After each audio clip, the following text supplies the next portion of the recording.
All right, welcome everyone to the November 4th meeting of the Wissahickon School Board. Amy, First start. your audio is very low. Oh, Sit as close as you can. okay, it's not gonna have any feedback though? Okay. All right, welcome everyone to the Wissahickon, the November 4th meeting of the Wissahickon School Board. First, we list out our prior meetings. September 30th, we had a work session. October 7th, a regular public board meeting. October 14th was a Racial Equity Oversight Committee. And October 21st, we had our Health, Wellness, and Safety and Policy Committee meeting. We then list out our upcoming meetings. On November 18th, we have our Racial Equity Oversight Committee. December 2nd, annual reorganization and work session. And then December 9th is our Audit Committee meeting and regular public board meeting. All right, under presentations, there is a change for this evening. We will not be doing 5.2 this evening, but 5.1, we do have Dr. Regina Speaker, who is the Executive Director of the MCIU, joining us this evening by Zoom. Good evening, President Ginsburg. Are you able to hear me? I can hear you, Dr. Speaker. We don't see you yet. Oh, there's no video? Okay. All right. Thank you for joining us, Dr. Speaker. Can you hear us?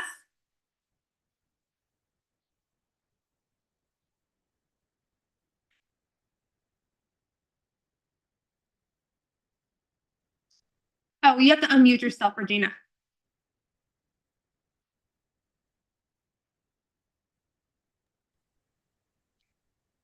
There we go. Is that better?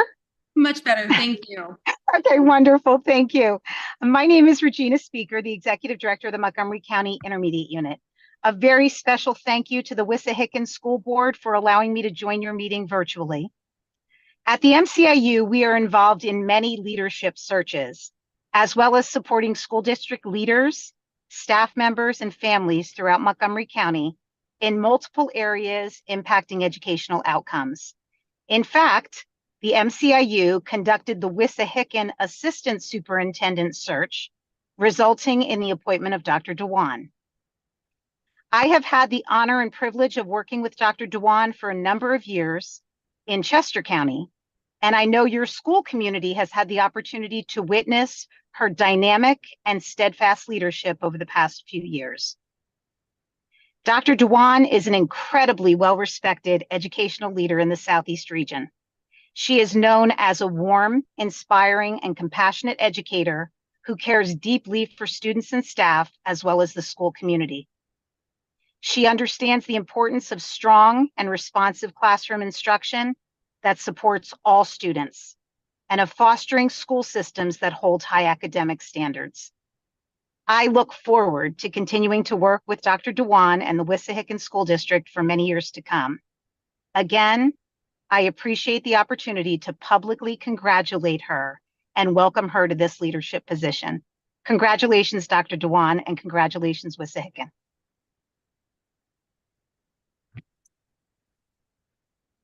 Thank you so much, Dr. Speaker, for joining us this evening.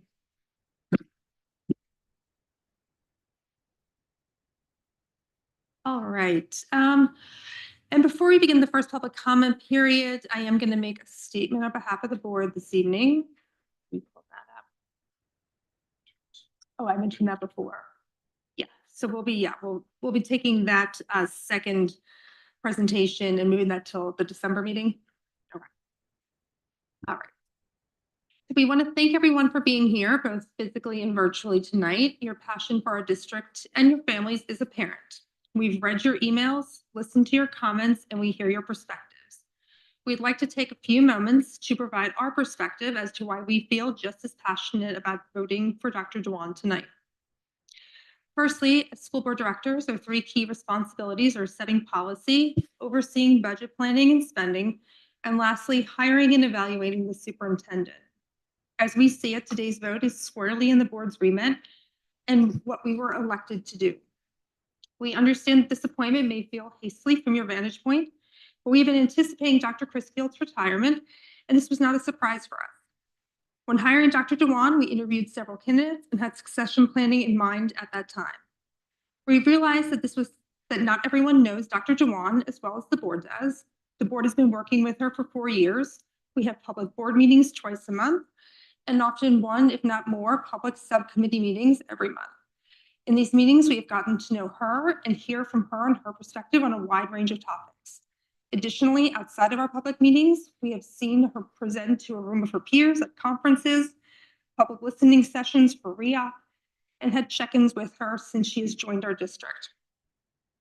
And a bridge list of accomplishments, Dr. Dewan has been pivotal contributor to include updating the school district's strategic plan, updating the English language arts curriculum for the secondary schools to allow greater variety of titles as well as more flexibility on reading assignments, carving out CARES Fund to establish kindergarten assistants for the 2 years post-COVID, successfully hiring 2 elementary school principals, establishing vice principal roles at all elementary schools and successfully placing leaders in those roles, reestablishing a second recess at elementary schools, piloting an after-school program at the elementary schools for math and reading assistance, prioritizing funding to increase mental health resources at the secondary schools, collaborating with the Montgomery Department of Health to train staff on mental health first responsiveness, establishing positive behavior intervention support systems to establish a positive school culture across the district, and reestablishing our status with no place for hate. And that's just to name a few. We assure you that we are not wearing rose-colored glasses. We acknowledge that things are not perfect and we have many opportunities to continue to grow. 2 things we have collectively taken away from our interactions with Dr. Dewan that are on point for this discussion.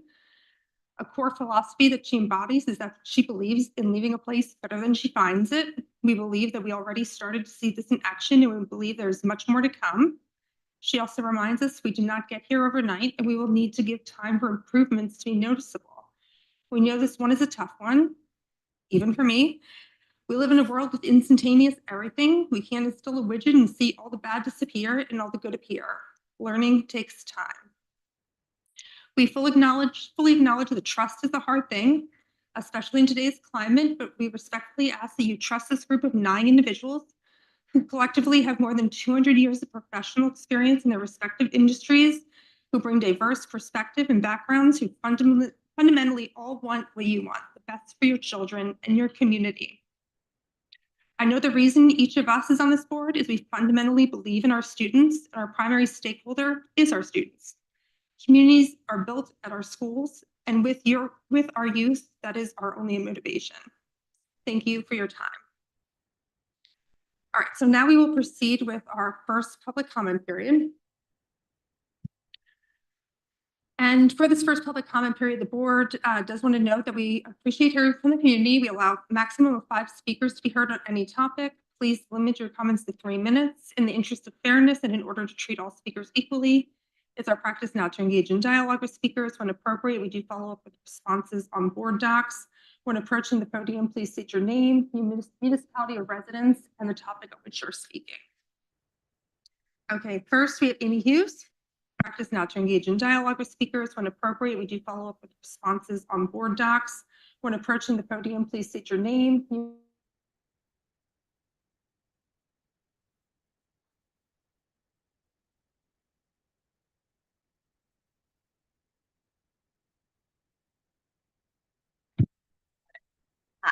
I'm used to this by now. Sorry, I don't mean to steer you down. Hi, good evening. Amy Hughes, Ambler Borough. I appreciate all that you do, and I appreciate both the speaker's comments tonight and the board's comments. I'm a bit disheartened and I'm saddened that it took, again, filling a room to get a response. I feel like it all could have been handled so much better. And Dr. Dewan could have been set up for success so much better by the board. I understand that a lot happens behind there, and I know how much work all of you do behind the scenes. It is not at all lost on me. And I know the positions that you're in, and I know the laws that you're bound by. However, I didn't touch it, I swear. However,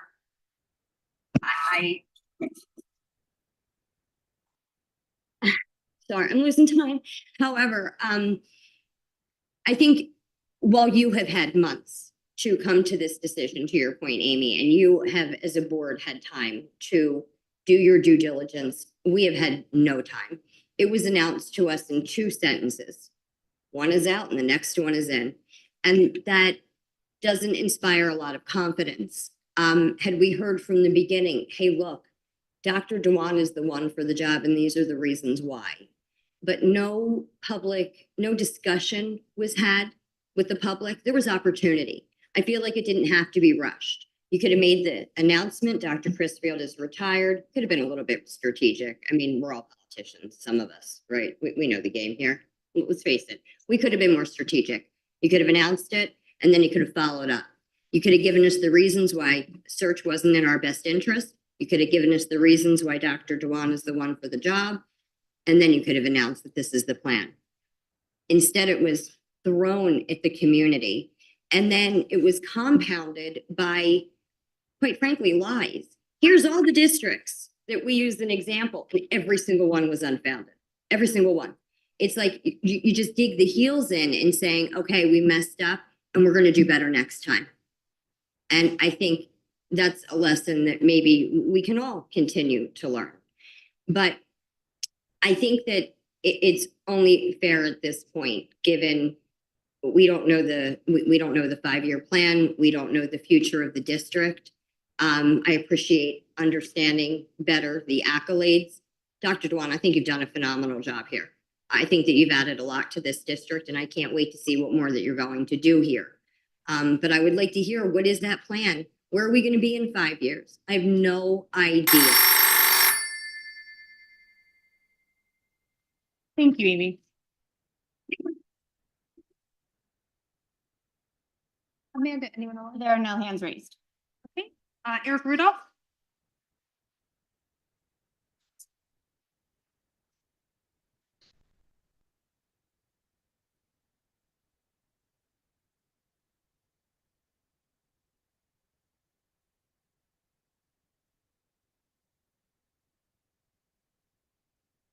Good evening. My name is Eric Rudolph, 33-year resident of Lower Gwinnett Township. I've had 4 children go through the Wissahickon School District. They all had a great experience.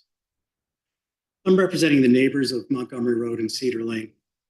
It's our contention that the 2018 middle school chiller replacement has never met the township noise ordinance and continues to fail to meet the ordinance after the recent installation of sound blankets.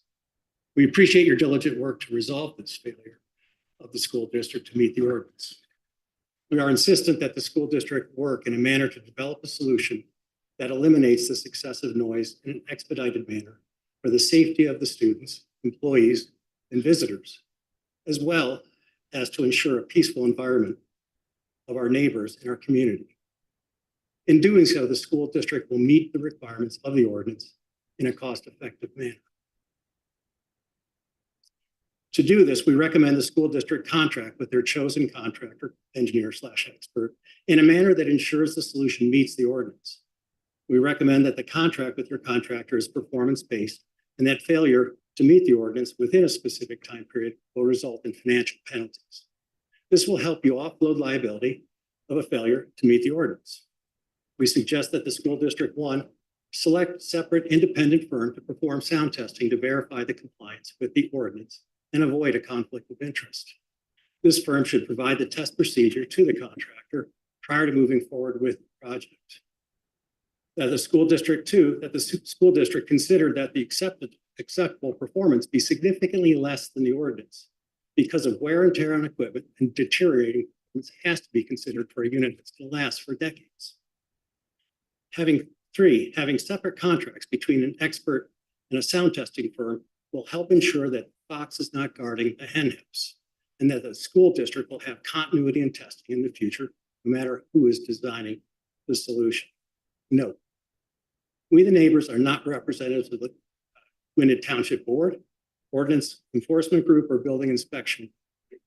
We the neighbors may seek to have the township take all necessary actions to meet the township's legal obligations under. It will be up to the parents of students and employees at the middle school to take action with respect to safety in terms of supplying and use of hearing protection. And 2, signage under OSHA. As always, feel free to contact with any questions you might have. I'm happy to assist, as I'm a taxpayer and will ensure we achieve a long-term, cost-effective solution that is effective for all groups and all requirements. I think I have a little more time, and I thank you. Any questions, feel free.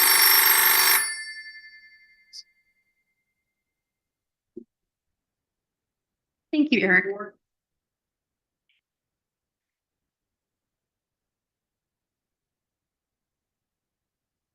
Anyone online? There are no hands raised. Okay, Alan DeCecco?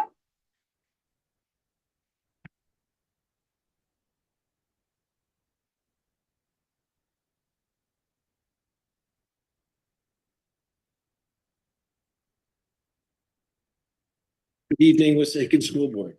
My name is Alan DeCecco. I live on Montgomery Road, and I'm one of the neighbors impacted by the noise generated by the Wissahickon Middle School HVA cooling system. I've been following the events related to this problem for the last 4 to 5 years, discussing with my neighbors what actions have been taken and not taken to correct this problem. So I've decided to attend tonight to have my voice heard. Problem. Since the chillers have been installed in 2018, we have had a noise problem. The sound generated by the chillers exceeds lower Gwinnett noise ordinances and in general is disruptive and impacts the health and quality of our life. The noise generated also exceeds OSHA noise standards, negatively impacting health and welfare of students and employees of the Wissahickon School District. We are happy that this problem has finally been acknowledged by the school district and that you recognize that action must be taken to remediate this sound issue. These are my concerns. It has taken a long time for our voices to be heard and for you to acknowledge this problem. Now, finally, you're proposing a solution that we believe is based on potentially flawed acoustical studies and may not fully remediate the problem. Timeline. The solution as proposed will not be completed until the end of June 2025, months into the cooling season, meaning we are definitely going to be enduring this noise problem for months next year. And if your proposed solution is inadequate, we will have another entire season of dealing with this aggravating noise problem. We will also be faced with having to address this issue with you again, and that we will again be waiting a long time for acknowledgement and further action. We are concerned about wasted time, wasted money, and an unfixed and ongoing problem. What we are asking, we're asking for you to consider that your course of action may be wrong, seek other solutions with more community engagement, and to place more urgency on this matter and to make the timeline for completion sooner. Thank you.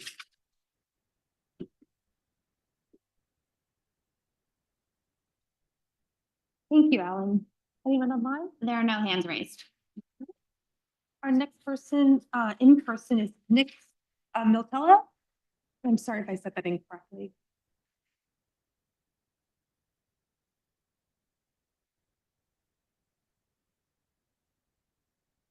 Good evening. My name is Nick Militello, 11-year resident at Lower Gwinnett on Montgomery Road.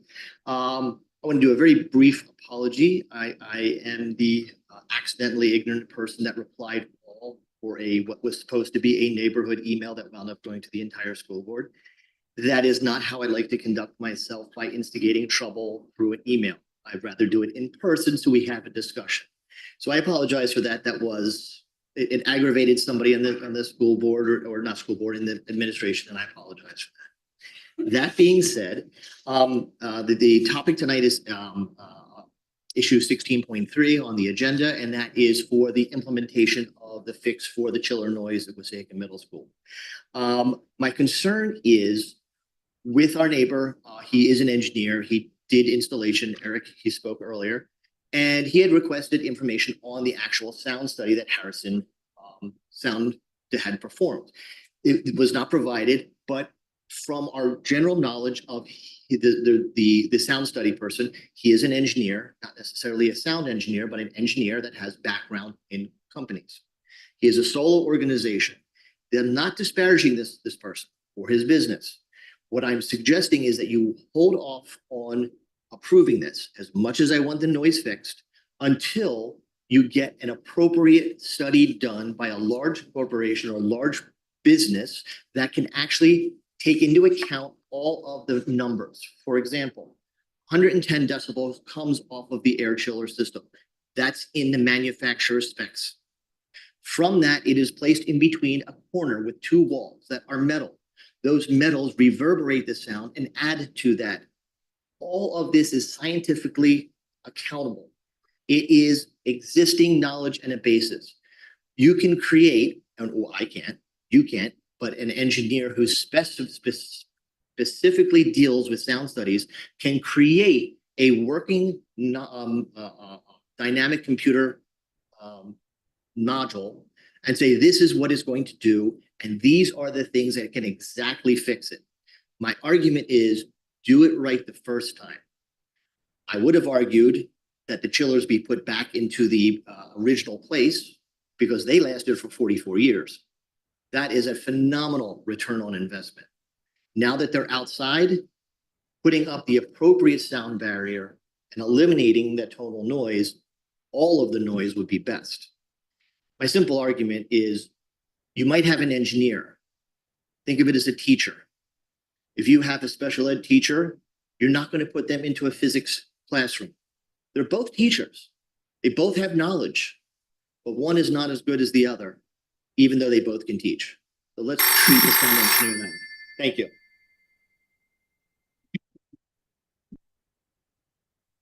Thank you, Nick. Anyone? There are no hands raised. All right, Irene Lewis.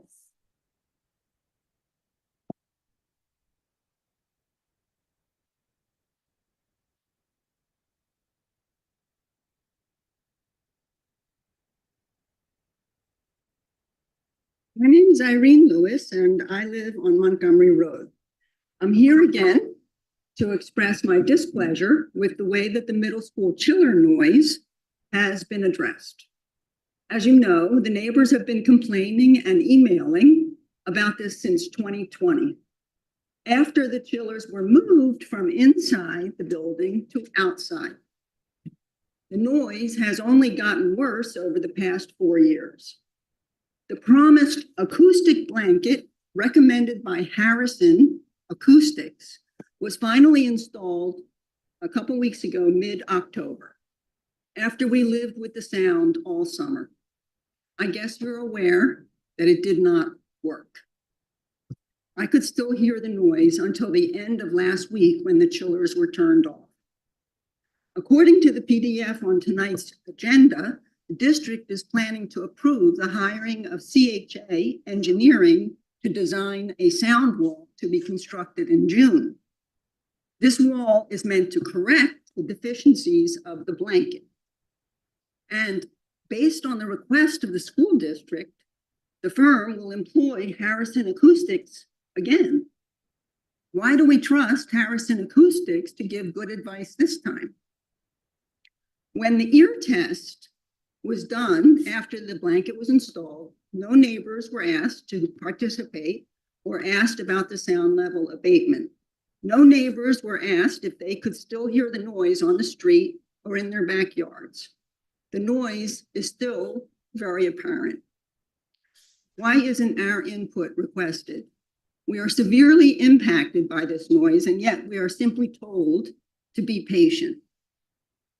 My engineer neighbor, Eric Rudolph, studied all of the information pertaining to this problem and told Mr. Bricker and Mr. Crisfield ahead of time that this blanket will not work. His input was ignored, and he was right. I can't understand why we have to dig so hard to find out about plans that will affect us. Now the plan is to construct a wall in June. The noise always starts in April. What is the plan for mitigating this noise between April and June? It seems that we will be expected to be patient again.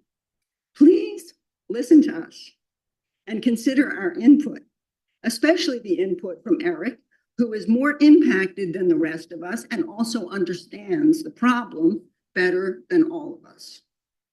Please don't make us suffer again with this noise for any amount of time. We've already endured enough.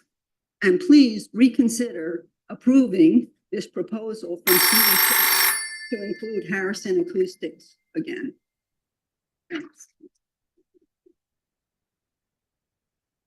Thank you, Irene. There are no hands raised. All right, Carmina Taylor.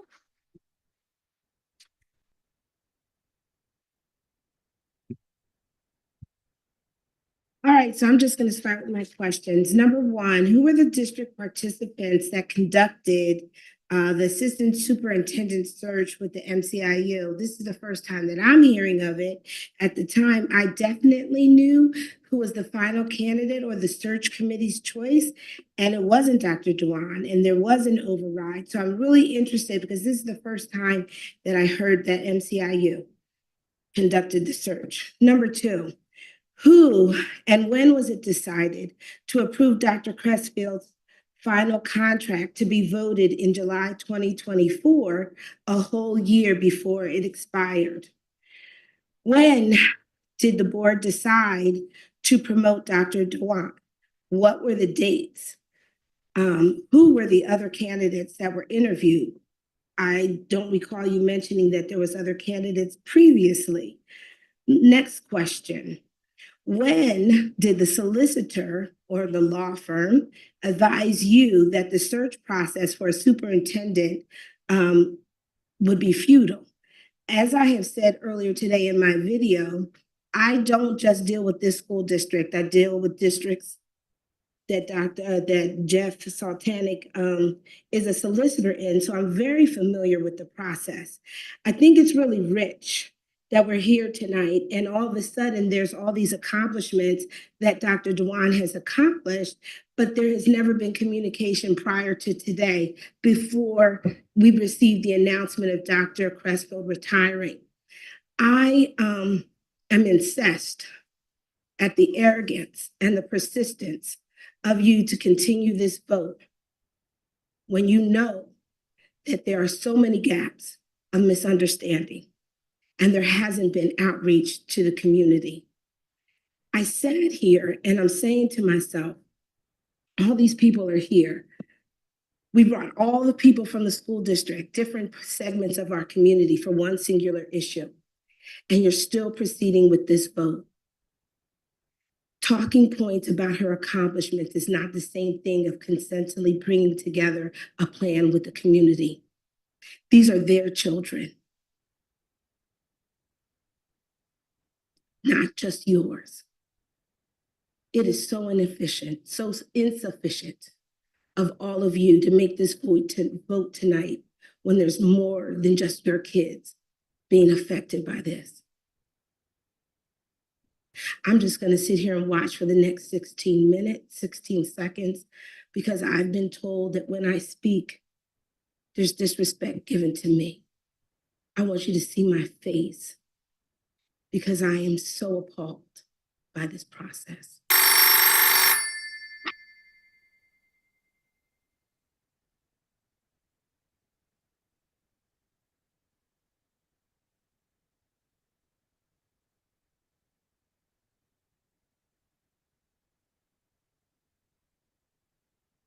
Thank you, Carmina. Anyone online? There are no hands raised online. All right, and I think that no one else is on, no one else marked off first comment period. So I think that closes the first comment period. All right. Log back in. All right, so that moves us then to the board president report. So the item I have this evening is resolution W 1224, which is the election of district superintendent in accordance with 24 PS section 10-1071, 10-1073, and 10-1075. And a motion to enter into a contract to establish salary and fringe benefits for the position of district superintendent. So this will be the actions intended to elect Dr. Manyenwe Dewan as the Wissahickon District Superintendent under the following conditions: to serve in the capacity as district superintendent for the time period commencing July 1st, 2025 through June 30th, 2023. Salary adjustments and fringe benefits. Oh, 2030. Thank you. Dr. Dewan's salary adjustments and fringe benefits are to be in accordance with Dr. Dewan's contract with the Board of School Directors of the Wissahickon Area School District dated November 4th, 2024. Election as district superintendent is subject to the provisions of the Public School Code of 1949 and its amendments thereto. Duties of district superintendent Dr. Dewan shall be visited periodically as often as practicable. The several duties under her supervision: to note the courses and methods of instruction and branches taught, to give such direction in the art and method of teaching in each school as she deems expedient and necessary, and to report to the Board of School Directors any insufficiency found, so that each school shall be equal to the grade for which it was established, and that there may be, as far as practical, uniformity in that course of study in the schools of the several grades, as well as such other duties as may be required by the school Board of School Directors and the law, as well as the terms of the provisions and of the duties of the job description applied to the position of district superintendent set forth in the contract. Dr. Dewan shall have a seat at the board and shall have a right to speak on all matters before the board, but not vote. All right. So do I have a motion? So moved. And do I have a second? Okay, a motion's been made and seconded. Are there any board comments before we vote? All right, no comments. Can we have a roll call vote, Amanda?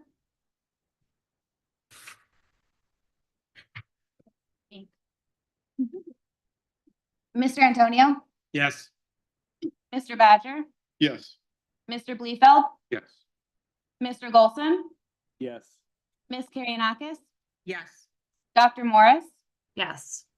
Mr. Walker, Yes. Mrs. Ginsburg. A motion passes. Thank you. All right. So we'll now move on to the. So congratulations, Dr. Dewan. Do you want to make a comment, Dr. Dewan? I do. I want to say thank you to the board members.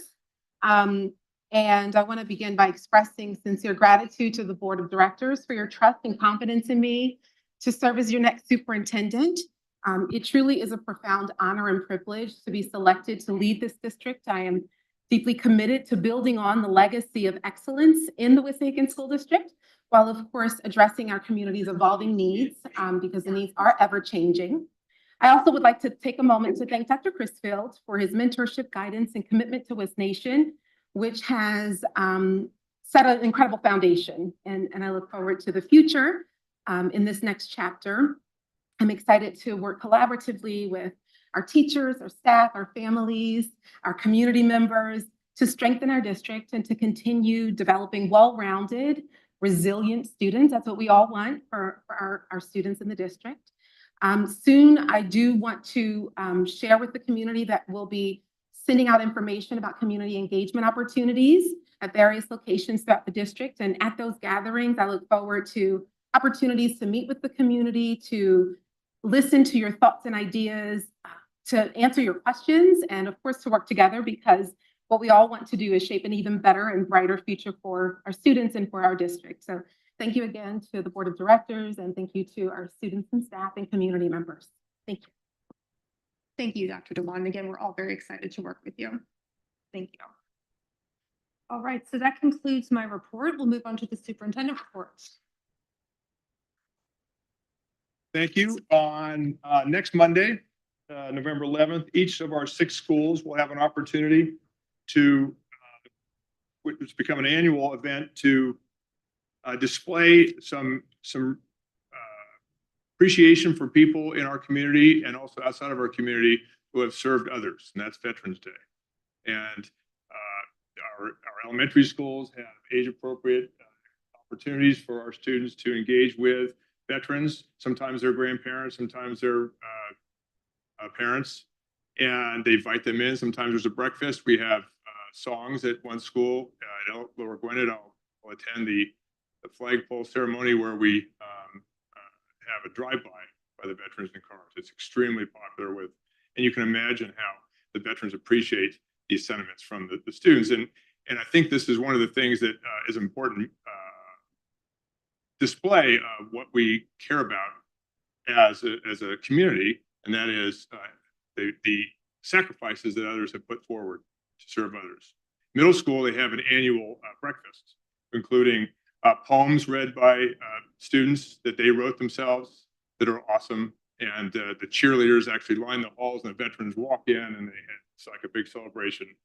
We sit, and I'm invited to that as well. And I can tell you that those veterans there, it has quite an impact on them, which is the whole point of the day. And then at the high school level, we have many other activities as well.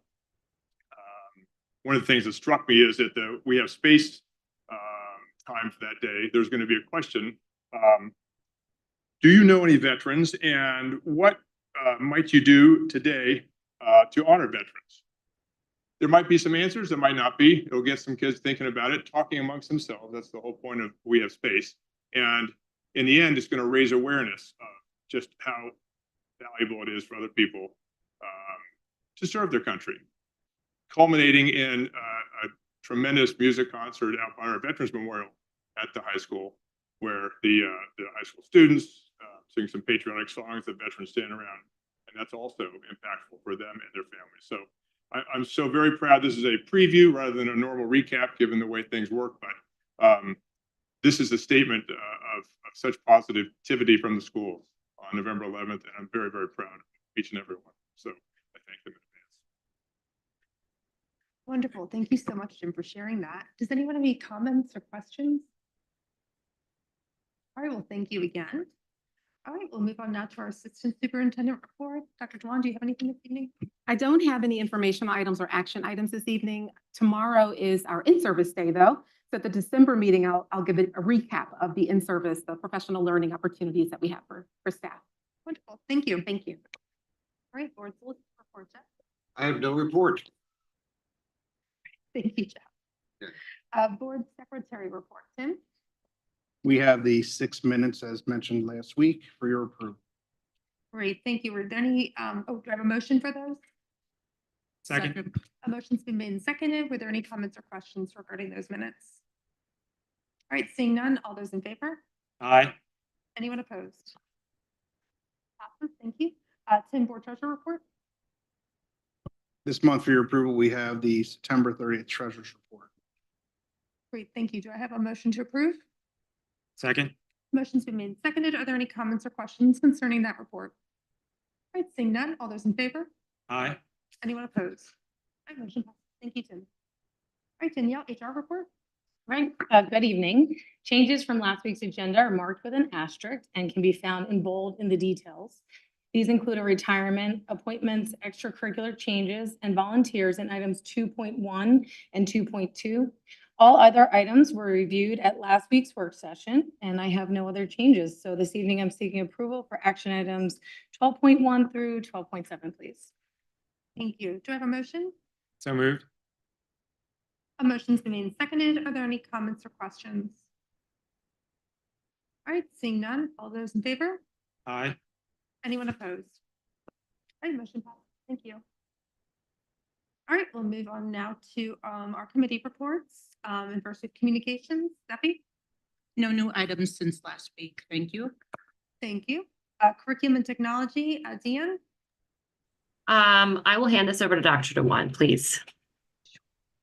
Thank you. This evening, we have 5 items that were reviewed last week. There have been no changes. So this evening, we're looking for a motion to approve items 15.1 through 15.5. So moved. All right, a motion's been made and seconded. Were there any comments or questions regarding these items? All right, then all those in favor? Aye. Anyone opposed? All right, motion passes. Thank you. Facilities and transportation, Joe. No informational items this evening.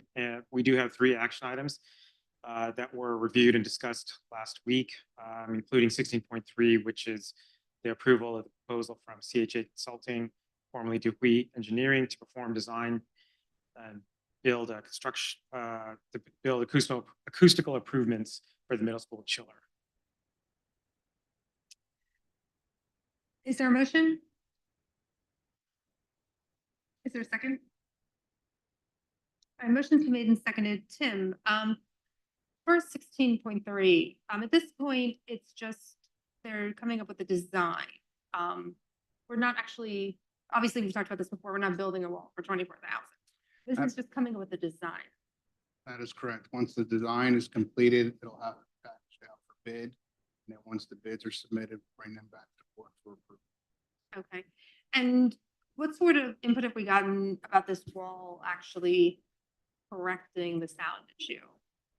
So in addition to the wall, there's other steps that may take depending on what happens until it's built. We don't have sounds reflecting. There's also sound panels that we would also consider putting in there. It all depends on the design that the acoustical engineer. Okay, and Dewey's confident, actually, it's not doing CHA, they're confident working with Paris Acoustics. They are. All right, any other questions or comments? Yeah, Paul? Yeah, oh, sorry, go ahead. Tim, do you know if there's an opportunity to accelerate the timeline to potentially get this done before the season starts? The only timeline we have is for the design to be completed. Once the bidding's done, the winner will actually work with us to set the timeline. There's been no timeline set other than to get this out to bid. That's the June timing that was. We're hoping to get it out to bid by January. And then from there, whoever the winning bid is will come up with the construction timeline. Okay, so there's no, at this point, there's no June time frame that you're aware of? No, there's no June timeframe.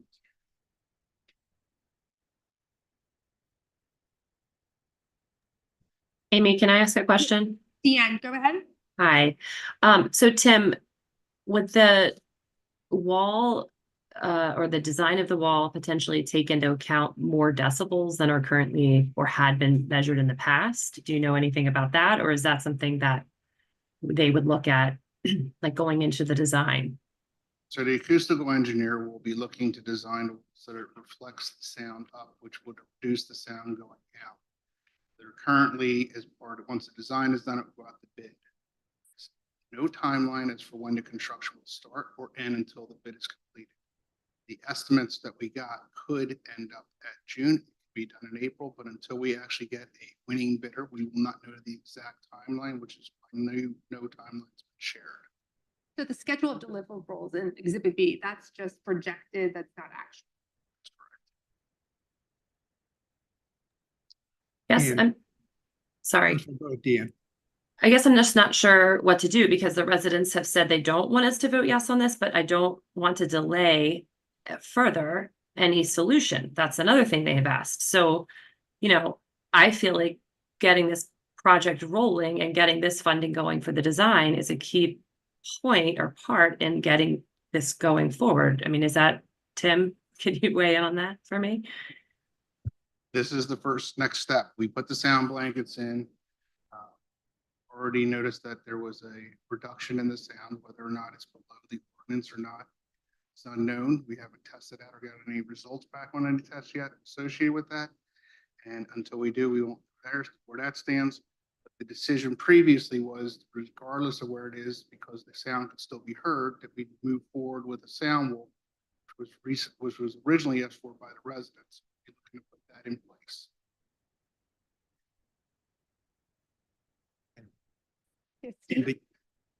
Steve? Oh, no, I'm sorry, no.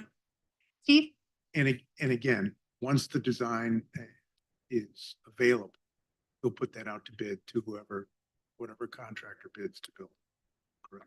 That is correct. Know who the builder will be. And then, Tim, tell me again, I missed the point when DQ became CHA. What happened there? When Dewey became CHA, Yeah, did they get bought out? yes, they were bought out before I started here. Okay. Thank you. I was a little confused by that. Okay. I'm sorry, just one quick follow-up. Will the blankets remain in place after the wall is constructed, or do they get removed? No, the blankets will remain in place. So there'll be blankets plus the sound barrier that hopefully will mitigate the challenge. That is correct. Thank you. Any other board questions? And just to, I believe we talked about this like 4 meetings ago, but we're no longer allowed to have an HVAC system inside the building. That's why this has happened, right? I would defer to Mr. Russell. I'm not an HVAC expert. All right, so, any other board questions then? I'm Debbie? with Deanne. We probably should vote yes for this to start with the project, but I wouldn't be opposed to kind of get a second opinion on this, another engineering firm to kind of weigh in on this, if to see if they have a difference in opinion. But I do agree, if we don't move forward with this, it's just gonna prolong the situation. And since we're not building anything, we're just getting it scoped out. not really putting a structure in place here. So I kind of feel like we need to keep getting more data and more information to find a resolution for this. Right, I'm of the same mindset. Like, I would rather keep things moving forward because I would like to try to find some solution to the problem. And getting the drawings is at least one step forward towards getting a wall built at some point. So I think voting yes, we could still look at other solutions while still getting those drawings done. That doesn't prohibit us from doing other things at the same time, right? Okay. Any other comments or questions from the board? I just think it's important to note, I think the goal here is to resolve the issue. Marshall, It's not. Sorry, the goal ultimately is to resolve the issue. The goal wasn't to simply build a wall for anybody's particular purpose of aesthetics or anything like that. So I think the goal, everybody's on the same page in terms of getting this accomplished. Since we don't do this in-house, it has to go through the proper channels in order to get done. And I think that, as noted, it is important to get the ball rolling, because the quicker you get the ball rolling, quicker you get it at the bid, you get it approved, and then we can start the process of putting in the right structure to take care of the issue, which I think is everybody's goal. I don't think there's anybody who is against or saying we don't want to take care of the issue to make sure everybody has a reprieve from whatever it is that's causing them discomfort. So I think in that regard, yeah, let's move this forward to get the issue resolved as quickly as we can. And so we can make this hopefully an issue of the past. Great. Any other comments on the board? All right. None. All those in favor? Aye. Anyone opposed? All right, motion passes. Thank you. All right. Moving on to Finance Committee, Steve. Yeah, there's no change from the three items we brought up last week. Approval of financial reports, approval of the list of payments, and then approval for the parameters resolution for the issuance of the bonds. So moved. Second. Motion's been made and seconded. Are there any comments or questions? All right, seeing none. All those in favor? Aye. Anyone opposed? Motion passes. Thank you. Policy Committee, Marshall. Thank you, Amy. We have one action item for this evening, is the approval of 18.1 regarding the 14 policies that were reviewed at the policy committee level. And this is for the approval of the first reading of those policies, the 14 policies that may be subject to additional change within the second reading. But for practical purposes, the basic guideline is in place. And so tonight I'm looking for approval of 18.2 through 18.14. So moved. Okay, a motion's been made and seconded. Are there any comments or questions? Oh, one comment. I think 18.1 is also. Oh, I'm sorry, 18.1. Well, yes, 18.1 through 18.42, correct. So moved. Thank you. Any comments or questions? All right, seeing none. All those in favor? Aye. Anyone opposed? All right, motion passes. Thank you, Marshall. Racial Equity Oversight Committee, Paul. Thanks, Amy. No items for this evening. Just a reminder that our next community listening session is going to be November 18th at the Ambler Borough. So we hope that all can attend. Should be a great opportunity to get engaged with the committee. Thank you. Great, thank you so much. Any comments or questions? All right, thank you again. Health, wellness, and safety. Dr. Dwan, do you mind taking that one? There are no informational items or action items for this evening. Thank you. Great, thank you so much. Extracurricular, Marshall. Thank you. As noted last time, we have an upcoming extracurricular committee meeting. So once we go through that fall meeting, there will be an update in that regard. About the new clubs. Sure you will. All right, MCIU, as I mentioned last time, our meeting is until November, or we're in November now, it's later this month. North Monco. We did give our report last week. There's been no North Monco meeting since then. PSBA, Dan? Yeah, so on Saturday morning, Zephy, Jean, and I attended virtually the PSBA Delegate Assembly, where there was voting on the PSBA platforms for 2025. It was an interesting, at times arduous debate on some of the subjects, and they're going to be publishing that in the coming weeks. So probably at the next meeting, I'll have an overview of what was decided on. So that's it for now. Great, thank you. Anyone else that attended want to share anything? Sure. I mean, I think it's interesting. This platform kind of puts together the various pieces that the PSBA would advocate legislation for. So it's not like a guarantee that these things will happen for PA, but it certainly was interesting because there was representation across the state, and we clearly had very, very different needs across the state. So gaining alignment on some of those topics was very interesting, but I think the intention is good. I do think my recommendation in DM, we didn't really talk about this after Saturday, but maybe we can, once it is published, that would be a good opportunity for us to meet with our local legislators to introduce them to the concepts that are being addressed and what areas we're going to be advocating. PSBA will be advocating, but also perhaps we can put our voices together as to what Montgomery County might want advocated or prioritized. So something we could think about once those are published and we've had a chance to digest. It's a very hefty document. So yeah. Yeah, and it is, I agree. It's so interesting to see the different needs of different districts across the state, and to hear the diverse opinions of what is needed in every district. So definitely very interesting. So yeah, I'll share that hopefully next time. Wonderful. Thank you so much for sharing that information. Did anyone else have any comments or questions? All right. Deanne, did you have anything you want to share about Employee Relations Committee?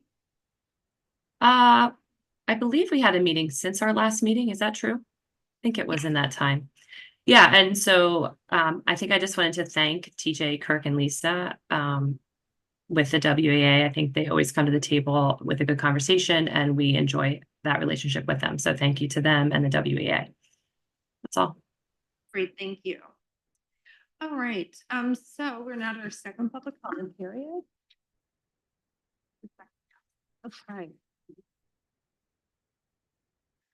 The board appreciates hearing from the community. We allow a maximum of 5 speakers to be heard on the same topic. Please limit comments to 3 minutes in the interest of fairness and in order to treat all speakers equally. The board's practice now to engage in dialogue with speakers. When appropriate, we follow up with responses on board docs. If you're in person, please state your name, your municipality, your residence, and the topic on which you're speaking. Same if you're virtual. And we'll start off in person with Terry Williams.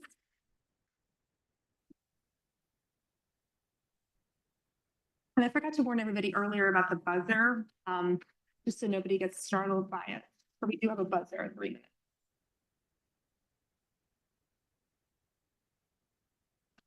Thank you, Terry Williams, Ambler Borough. I'm here, first of all, I want you to know that I've sat where you're sitting. It is a thankless job. And also with the community, I know your pain, I feel your pain. However, we put our trust in the board members. So I'm going to have faith that they know exactly what they're doing, because we're on the outside looking in. They are actually in the inside, and they work with Dr. Dewan. So I don't have an opinion one way or another. I'm going to let it speak for itself. That's one thing, but I'm also here for inclusion and also behavior problems in the classroom. I don't know how the public sees it or what have you, but I also have 2 children that was raised and brought up in the Wissahickon School District, and they're very successful now. However, inclusion, you as a parent, we as parents know the strengths and the weaknesses of our children, and to have your children in a classroom with children that act out, throw things, where the class has to be evacuated, and also that takes away instructional time for the students that want to learn, that need to learn, or what have you. So and also the pressure that we're putting on teachers by removing specialists out of the classroom. Or removing specialists period and put more pressure on the teachers. The teachers are now asked to be behavior therapists, speech therapists, reading, writing, arithmetic, everything that the teachers have to do in the classroom, and they have to go above and beyond. So it's really taking away from what they need to be doing, and that's teaching their lesson. Because the students have to be evacuated from the classrooms because of a student's behavior. So I know that you can't answer questions or whatever, but if we can look into this and see exactly what is required or what is being asked of our teachers, and also the students that are being placed in the classroom. That's all. Thank you.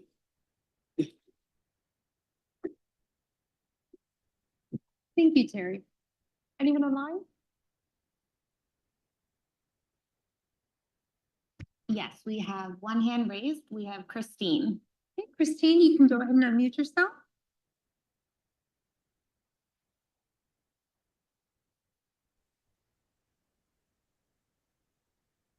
Hi, this is Christine English from Whitpain Township. I'm calling today. I had spoken last week about AP courses, and I wanted to reach out and say thank you to Dr. Dewan as well as Kelly for responding to me with my questions. I do have another question. I just wanted to find out, in terms of AP courses, if you can tell me in our district what percentage of students who take AP courses have IEPs. I just wanted to understand a little more about our inclusion of students with IEPs in special education, not GIEPs, purely IEPs. The number of students that are in special education that are supported to actually take these advanced courses. In addition, I do think that inclusion is very important in the generalized classroom. So if there's concerns about behaviors, support needs, co-teaching would be something I know that was super helpful in the past. I don't know if teachers are being pulled. I know in the middle school, there's issues with special education teachers actually being used to support the classrooms versus doing things like Freckle. The other thing is I just wanted to thank the board for explaining a little more about their process to select Dr. Dewan. After hearing the exceptional attributes and things that she's done for this community that I would not have ever known. It just sounds like the list could go on because she has so many things that she's done for our students. And it's very great to know that. So I welcome her and I'm excited to see what she can do. It really is going to be a neat thing to see this change. I know it's hard for change to happen, but I'm looking forward to learning more and seeing what she can do for us. So thank you very much. And I'm sorry about all the growing pains. Thank you, Christine. All right, our next speaker in person will be Ray Casper.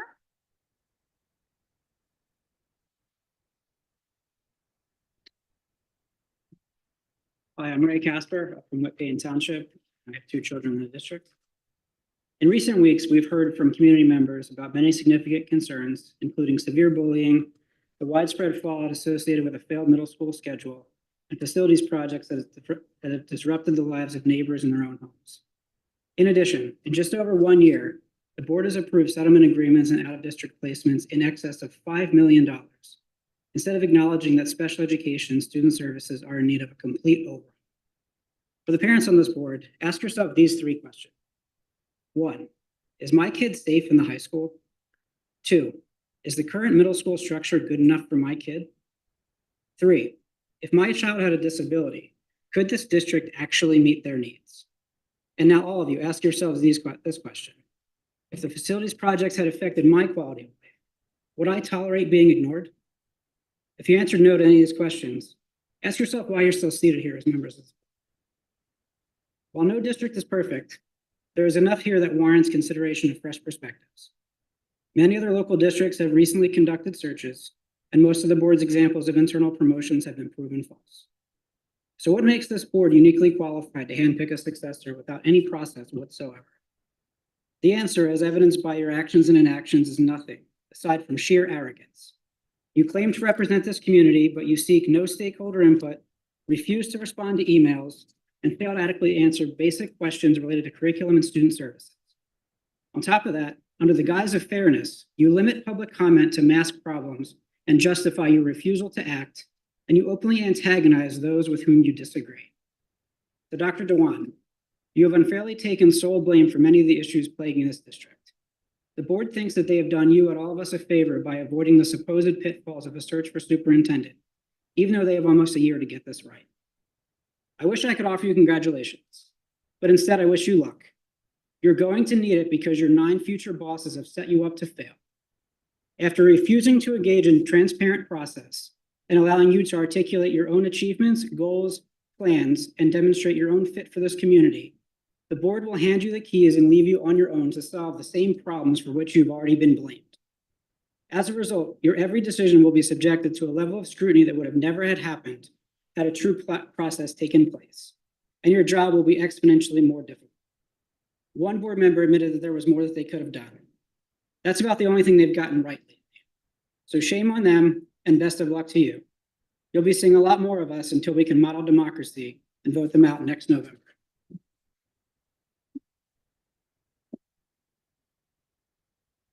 Thank you, Brian. Amanda? Yes, we have Carrie. Carrie? Okay, Carrie, you can go ahead and unmute yourself. Hi, Carrie Ferrero, Lower Gwinnett.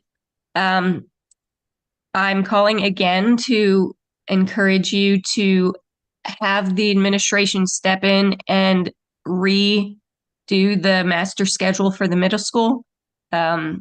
Your responses are not accurate as far as the Q&A from the last meeting. There are major failings with this schedule that need to be resolved both for the staff and the students. And I'm asking again for something to be done. I also want to thank you for sharing Dr. Dewan's accomplishments. I was happy to hear about all of them. You know, we don't know what goes on behind the scenes most of the time.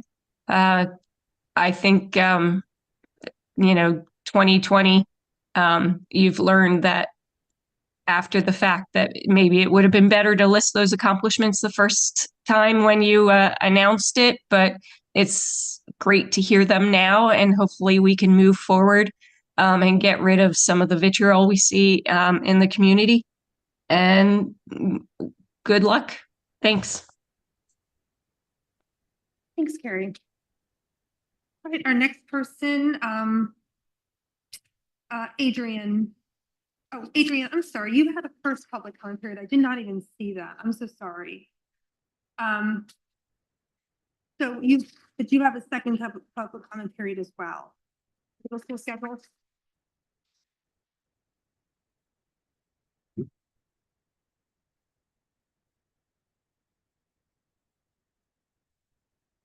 Hi, I'm Adrienne Ames, Lower Gwinnett resident and teacher in Colonial Middle School. I emailed everyone I spoke last meeting, so I did get an email response back on October 16th regarding the middle school schedule from Mrs. Bauer.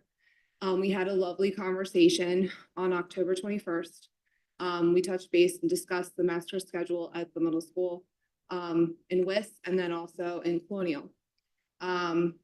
With my conversation, it was a list of questions Mrs. Bauer had with the block schedule that we have in Colonial, which is unusual for middle school in the area. However, after working since 2018 with the block schedule, I am a core teacher, so 7th grade science and 8th grade core classes in general meet 62 minutes. So I know the major concern Mrs. Bauer expressed when we discussed why the middle school in WIS changed to the master schedule that's been in place now for a year and a couple months, was to increase instructional time.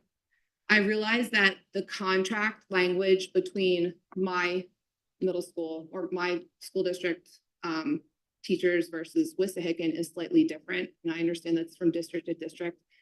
However, Mrs. Bauer's questions, she was really looking over and trying to see, and just, you could see just the conversation we had, she was really trying to see how it would work in Wissahickon.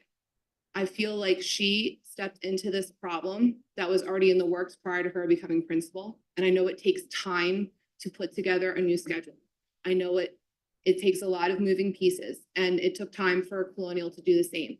But I've reached out to Dr. Kaplan, my head principal, as well as the assistant principal, Mr. Lyle. Both were very receptive to wanting to talk to anyone who's willing to do so. I would be willing to talk with anyone after school hours, obviously.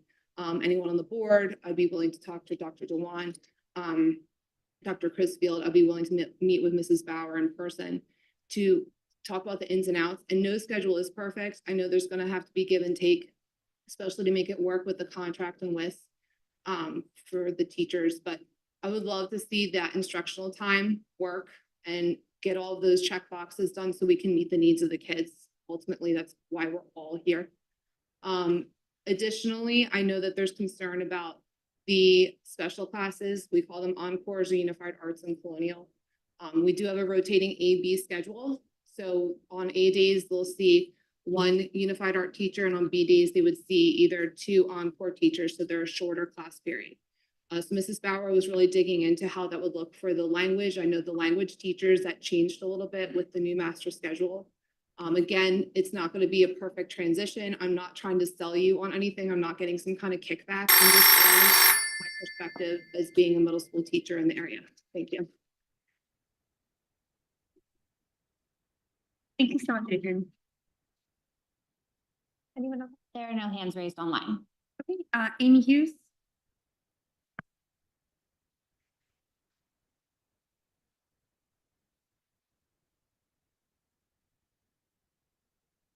Amy Hughes, Ambler Borough. Congratulations, Dr. Dewan. Sorry that your speech was interrupted. None of that was cool. I genuinely wish you the best. I wish you had given the speech prior. I wish you had met with us prior. I wish you would talk to us prior. I wish you had offered to get to know to us before the deal was done. I wish all of this had been handled differently, and I think that you're a casualty of it, unfortunately. But now I ask that we learn from it and we move forward. There seems to be a common theme, whether we're talking about chillers or superintendent searches or the lack thereof. No public input, no community input. Can we please change it? You ask for it when we talk about later start times, you ask for it for a variety of other things. But when it comes to truly big issues, like, I don't know, the top position in the entire district, no community input. The middle school schedule. There are experts that do middle school schedules for a reason. You're not qualified to do it. We're not qualified to do it. Other middle school teachers in other districts are not qualified to do it. I am sure that the other districts hired experts to create these schedules. There's a reason that they cannot be done by someone who has been in the building for less than a couple of years after 9 years of turnover, 9 years of failed attempts at new master schedules year over year over year. And we plowed through with this debacle that we have. We've ignored the pleas of over 100 teachers. I don't know what you're hearing. I don't know if you're being lied to, meaning the board is being lied to about what's going on in that building, and the conditions and the issues that the teachers are having, or if you're lying to us. I can't figure it out. What I do know is that over 100 teachers are not lying. They don't come together. They don't band together. They don't take time that they don't have to put 6 pages of documents together, well thought out documents. They don't do that for no reason. They don't put their jobs on the line. They don't do that. Tonight, you spent more time talking about chillers than you did in your haste dismissal, sending our middle school teachers back to the principal's office. Dr. Dewan, I hope that your first thing as superintendent is to rectify the issue at the middle school. The rumors are rampant over there about this potential succession plan. My greatest fear is that you're going to announce that the middle school principal is being retired, and who we have all been led to believe is the successor will be announced in the same sentence. We cannot afford that. We are not HR.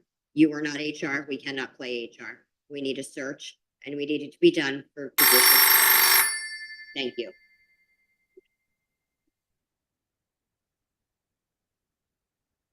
Great, thank you, Amy. Anyone online? Yes, we have Jennifer. All right, Jennifer, you can go ahead and unmute yourself.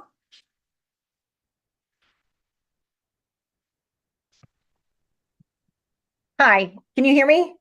Yes. Okay, thank you. I did want to say first, thank you to everyone in all of your positions. I am also an educator. I work in education for over 20 years now, and there are lots of positions that, are very difficult and difficult decisions need to be made. In hearing everyone's concerns and also my concern about the process, I just wanted to share, and congratulations, Dr. Dewan, that like others that spoke, like Terry mentioned, I'm having faith in all of those that have made the decision and did not go through a process to just give an equal opportunity to other potential candidates. From working in education, it is extremely important to have a connection between home, school, and the district, and it significantly benefits students where it leads to excellent academic achievement, better attendance, positive social emotional development, and increased engagement when the community works with the school district, and not just the teachers, and not just the administrators, the school board as well. So in the way that the decision was made for filling the assistant superintendent position, I hope that we use this as a learning opportunity so that we can make sure that the district, the community members feel that we can trust our district and that we can have a strong connection working together within the home and the schools and the district. And if we can please be more transparent. And as mentioned, as many others have mentioned, we're asked for feedback on certain topics, but then other topics we are not. I think in order to be in the best interest for all of our children, is that we do all work together and that we are more transparent and that there is more communication. I think the whole community would have trusted the school board more if this process was a little bit different. Even if you still made the decision the way that you did, if you just kind of extended it a little bit and presented that information about Dr. Dewan prior, I think people probably would have felt much better. So again, I can't emphasize enough the importance of a strong connection between home, school, and the district.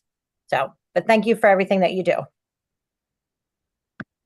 Thank you, Jennifer. All right, our next in-person speaker will be Christina Gowan. School board meeting. For your school? No, your school. Oh, yeah. School district.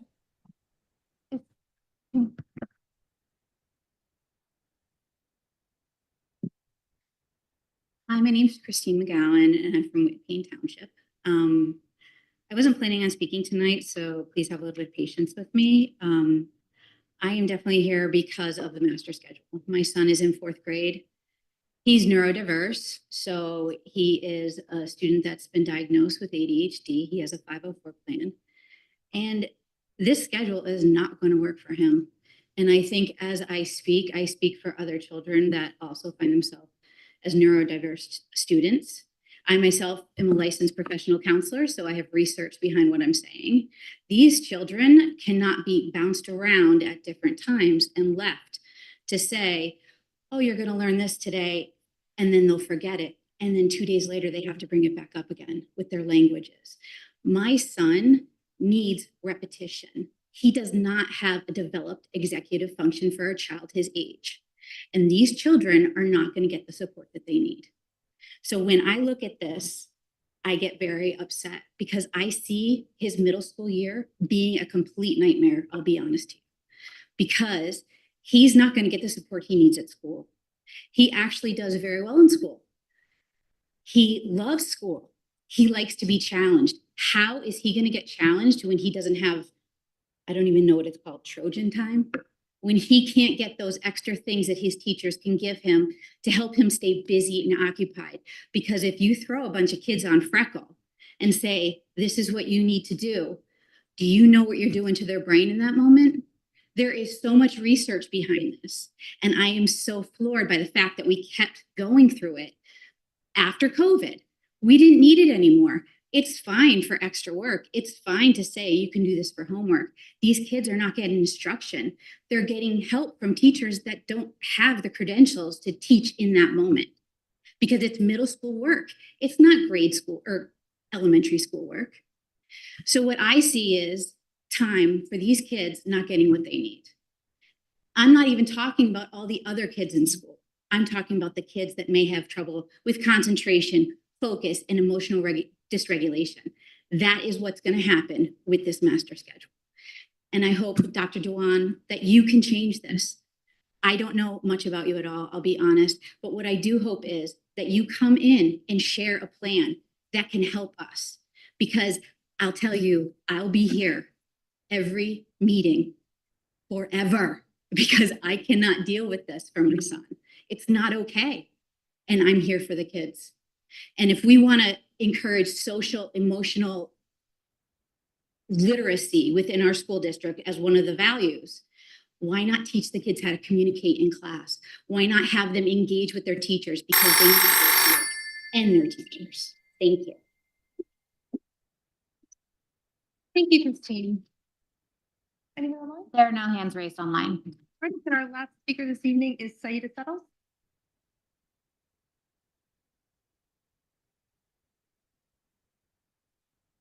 Saida, second to last.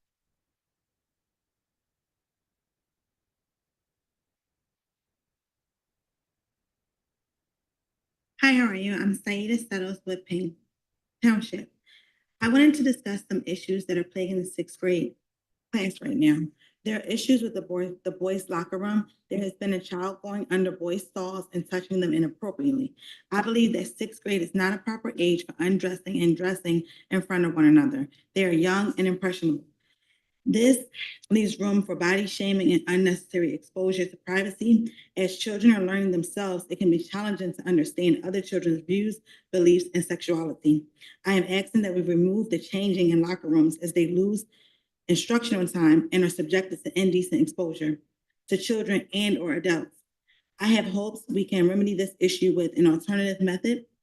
I also would like to discuss something that I have come to understand, that there has been $1.5 million spent on comp ed for special education. What resources has been given to the teachers to be able to service these children? I myself also have a child that is neurodivergent. He has ADHD and also autism.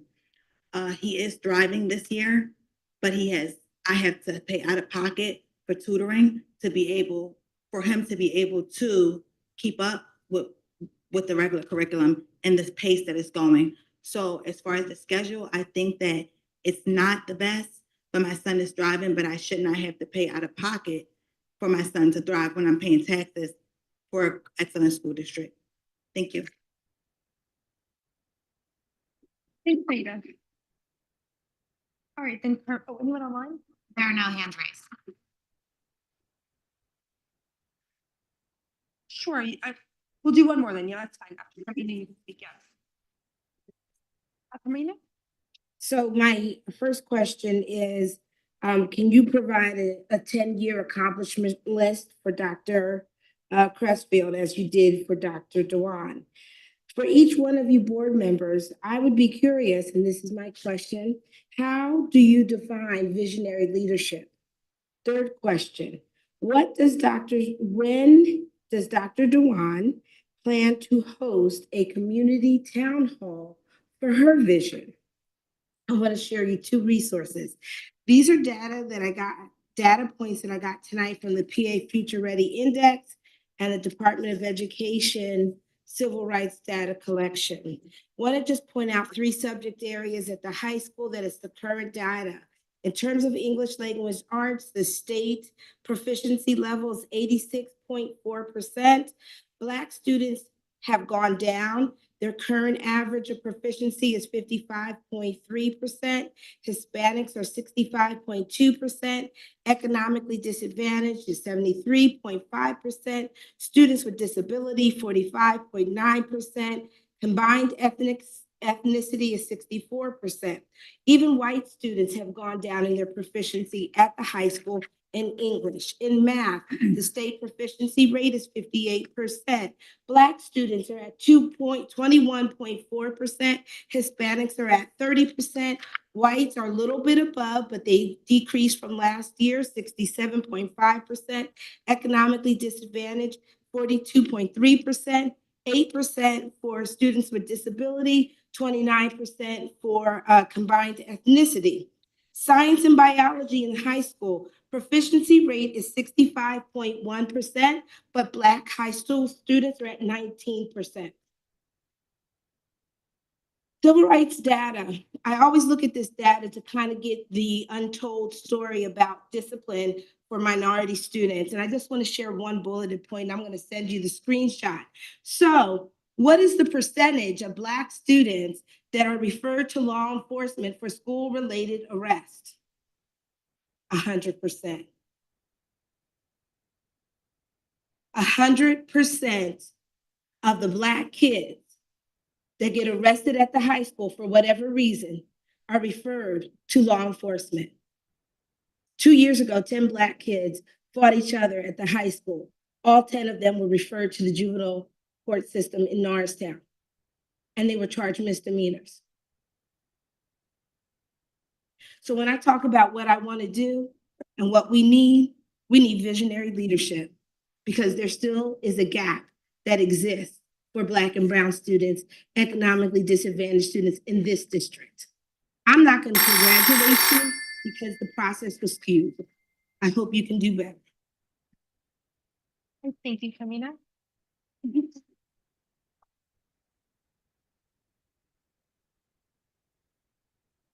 All right, we have one more speaker. He's just.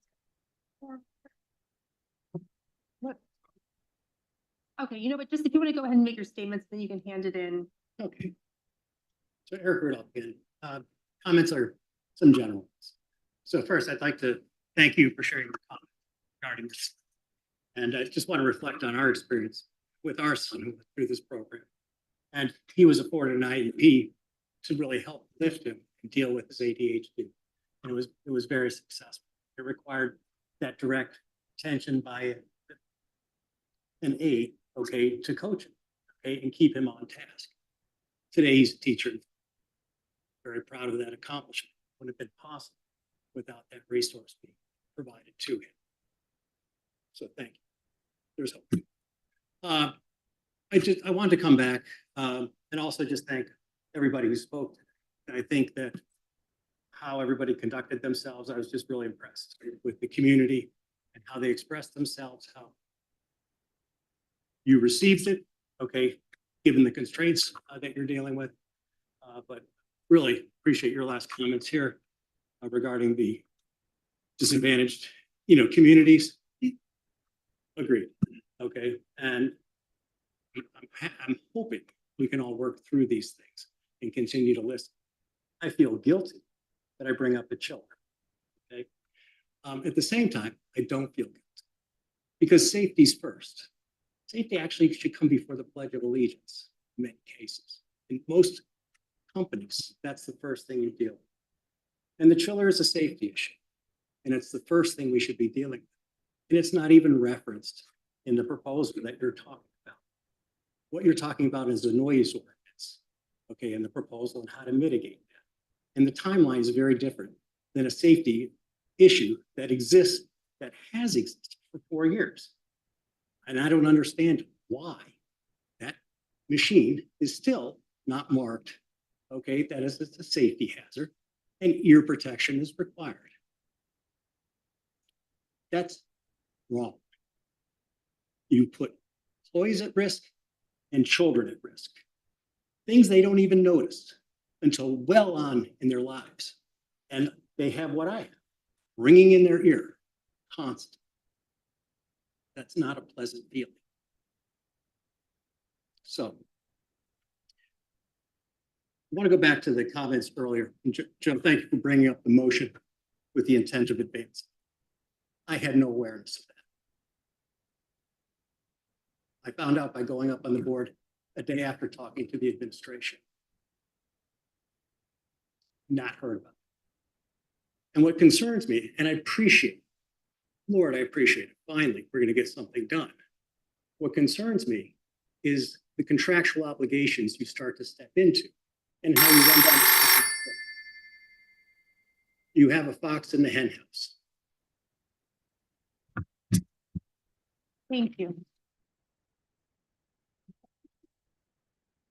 For your thought out. Thank you. All right, that'll conclude our second comment period. Are there any board comments this evening? No board comments? Okay, well then do we have a motion to adjourn? Second. All right, all those in favor? Aye. All right, we're adjourned.